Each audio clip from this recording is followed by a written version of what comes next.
राहुल गांधी का महाराष्ट्र विधानसभा चुनाव में मैच फिक्सिंग वाला आरोप बवाल मचा रहा है। राहुल गांधी के ये आरोप सिर्फ सियासी नहीं बल्कि सिस्टम की जड़ों तक हिला देने वाले हैं। इसमें राहुल गांधी का साथ तेजस्वी यादव ने भी दे दिया है, लेकिन बीजेपी विरोध में उतर आई है। महाराष्ट्र के सीएम देवेंद्र फडणवीस का भी तीखा बयान आया है। उधर चुनाव आयोग ने क्या सफाई दी है, चलिए आपको पूरा मामला समझाते हैं। तो राहुल गांधी ने महाराष्ट्र विधानसभा चुनाव को सीधे सीधे मैच फिक्सिंग कहा है और ये पहली बार नहीं है। राहुल गांधी लगातार ये आरोप लगाते रहे हैं। राहुल गांधी ने कहा कि चुनावों में मैच फिक्सिंग किसी भी लोकतंत्र के लिए जहर की तरह है। राहुल गांधी ने चुनाव आयोग पर भी निशाना साधा। उन्होंने कहा कि मैच फिक्स करने वाली टीम मैच तो जीत जाती है, लेकिन इससे जुड़े संस्थानों पर भरोसा हमेशा के लिए खत्म हो जाता है। राहुल गांधी का कहना है कि 2024 के महाराष्ट्र विधानसभा चुनाव में धांधली इतने निचले स्तर पर पहुंच गई कि इसका अनुमान लगाना मुश्किल है। राहुल गांधी की आग में तेजस्वी यादव ने भी हवा दे दी है। चुनाव फिक्सिंग पर वो खुलकर राहुल गांधी के साथ आ गए। तेजस्वी यादव ने खुलकर राहुल गांधी का समर्थन किया और कहा कि बिहार में भी चुनाव पर सवाल उठना स्वाभाविक है, क्योंकि 2014 के बाद से संवैधानिक संस्थाएं हाईजैक हो चुकी हैं। तेजस्वी यादव ने 2020 के बिहार चुनाव का हवाला देते हुए दावा किया कि महागठबंधन जीत के बेहद करीब था, लेकिन चुनाव आयोग ने बीजेपी के इशारे पर नतीजे पलट दिए और तब चुनाव आयोग ने 3 बार प्रेस कॉन्फ्रेंस करके सफाई भी दी थी। आपको बता दें कि राहुल गांधी ने महाराष्ट्र में चुनाव फिक्सिंग के मामले को लेकर कई अखबारों में लेख भी लिखे हैं, जिसमें 5 बड़े आरोप लगाते हुए आंकड़ों के साथ तथ्यों को सामने रखा है।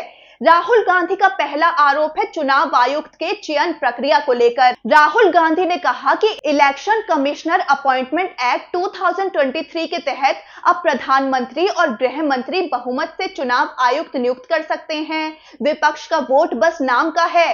राहुल गांधी ने कहा कि चुनाव आयुक्त की नियुक्ति की प्रक्रिया में मुख्य न्यायाधीश का पद एक कैबिनेट मंत्री को देने का निर्णय संदिग्ध है। राहुल गांधी का दूसरा आरोप है मतदाता सूची में गड़बड़ी को लेकर। राहुल गांधी ने समझाया कि 2019 विधानसभा चुनाव में वोटिंग थी 8.9 करोड़, 2024 लोकसभा चुनाव में 9.2 करोड़, लेकिन 2024 विधानसभा चुनाव में वोटिंग हो गई 9.7 करोड़। राहुल गांधी ने पूछा कि 5 साल में तो 31 लाख वोटर बढ़े, लेकिन सिर्फ 5 महीनों के अंदर कैसे 41 लाख वोटर्स और जुड़ गए। राहुल गांधी का तीसरा आरोप है वोटिंग प्रतिशत में हेरफेर। राहुल गांधी ने कहा कि शाम 5 बजे तक मतदान प्रतिशत था 58.2% और अगली सुबह ये आंकड़ा बन गया 66%। राहुल गांधी ने सवाल उठाया कि 7.8% यानी 76 लाख वोट अचानक से कहां से आ गए। राहुल गांधी का चौथा आरोप है फर्जी मतदान और संदिग्ध केंद्र को लेकर। राहुल गांधी के मुताबिक महाराष्ट्र के करीब 1 लाख पोलिंग बूथ में से 12,000 बूथ पर वोटिंग असामान्य रूप से ज्यादा हुई है और यही ये इलाके हैं जहां लोकसभा में बीजेपी का प्रदर्शन कमजोर रहा था, लेकिन विधानसभा में वो ही जीत गई। राहुल गांधी ने उदाहरण दिया नागपुर की कामठी विधानसभा सीट का। राहुल गांधी के दावे के मुताबिक 2024 के लोकसभा चुनाव में कामठी में कांग्रेस को 1,36,000 वोट मिले, जबकि बीजेपी को 1,19,000 वोट मिले। फिर विधानसभा चुनाव में कांग्रेस को 1,34,000 वोट मिले, यानी लोकसभा चुनाव के लगभग बराबर, और विधानसभा चुनाव में बीजेपी को यहीं से 1,75,000 वोट मिल गए। बीजेपी के वोटों में 56,000 की बढ़ोतरी हुई, लेकिन बड़ी बात यह है कि कामठी में सिर्फ 35,000 नए वोटर्स बढ़े थे।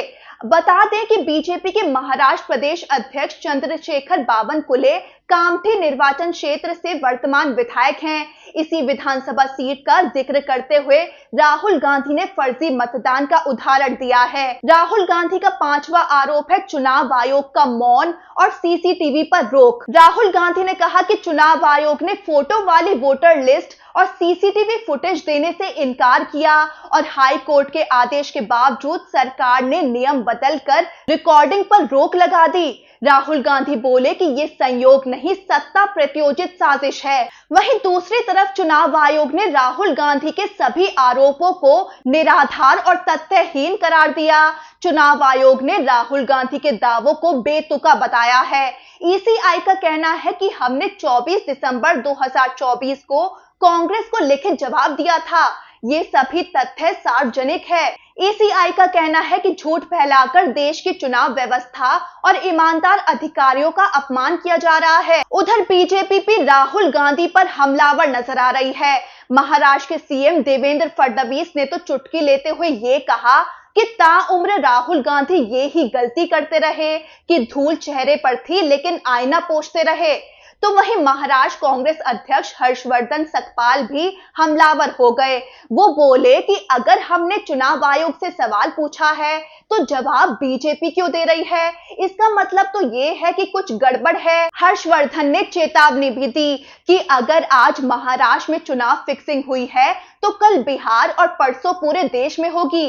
उन्होंने कहा कि मैच फिक्स चुनाव किसी भी लोकतंत्र के लिए खतरनाक है। सभी चिंतित भारतीयों को सबूत देखना चाहिए।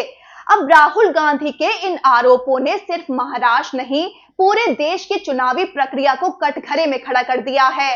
अब सवाल ये है कि चुनाव में जीत जनता की हो रही है या सत्ता की चालों की। क्या राहुल गांधी के ये आरोप सब महज राजनीतिक ड्रामा है या सच में हमारी लोकतांत्रिक नींव दरक रही है?